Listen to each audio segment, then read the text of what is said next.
Hey, welcome back. Today, we're going to pull back the curtain on a moment in business history we all think we know, the epic breakup of AT&T.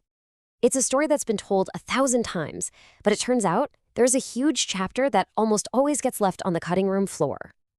So, you hear the words break up a monopoly, and what do you think? Good thing, right? More competition, better products, lower prices for us, the consumers.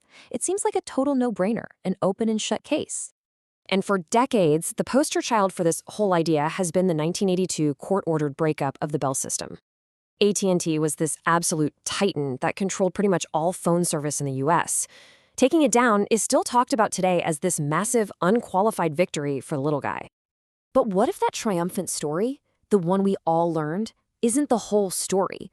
What if our laser focused on consumers and competitors meant we completely missed another major player caught in the blast radius of this economic earthquake? Well, that's what we're digging into.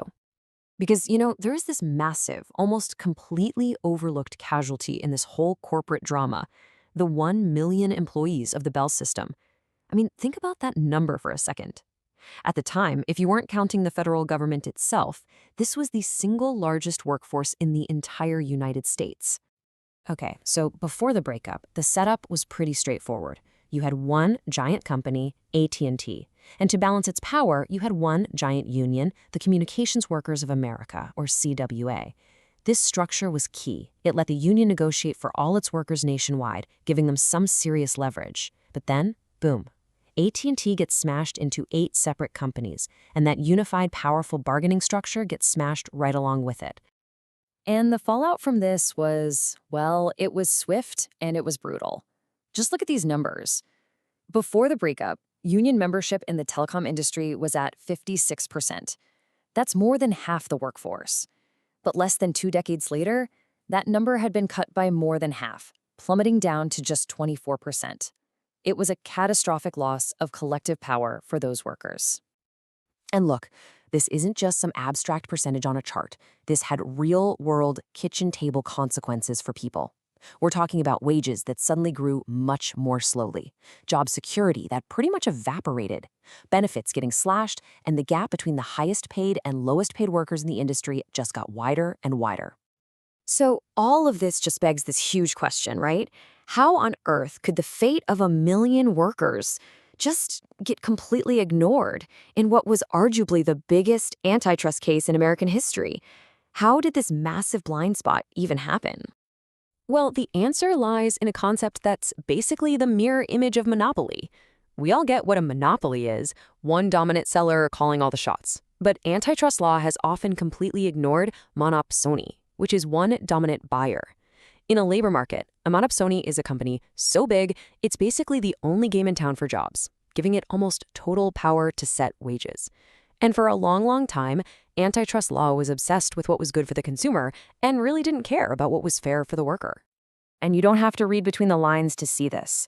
The court in the AT&T case said the quiet part out loud. When the CWA, the union, asked the court to please consider the impact this would have on them, the court's response was, well, it was shocking.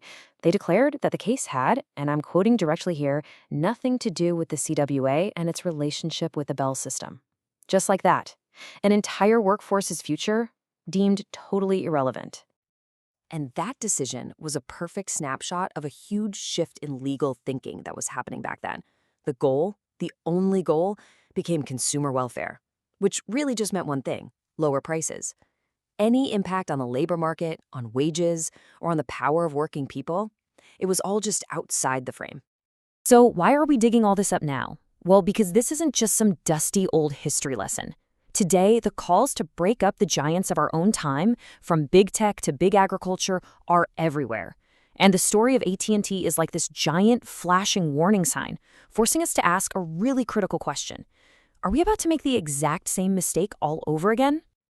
And this really gets to the heart of the matter. The huge lesson from AT&T is that before we pull the trigger on breaking up another giant, we have to ask a different set of questions. How will this move affect the bargaining power of the people who actually work there? Could it end up accidentally suppressing wages in the long run? And who really, at the end of the day, gains power when a company is taken apart? So the next time you hear people talking about breaking up a big company, remember this hidden chapter of the AT&T story. It's a powerful reminder that the outcome is never as simple as it seems. And it leaves us with one last, absolutely crucial question to think about. When we tear down a giant, who or what are we really empowering to take its place? And have we really considered all the costs?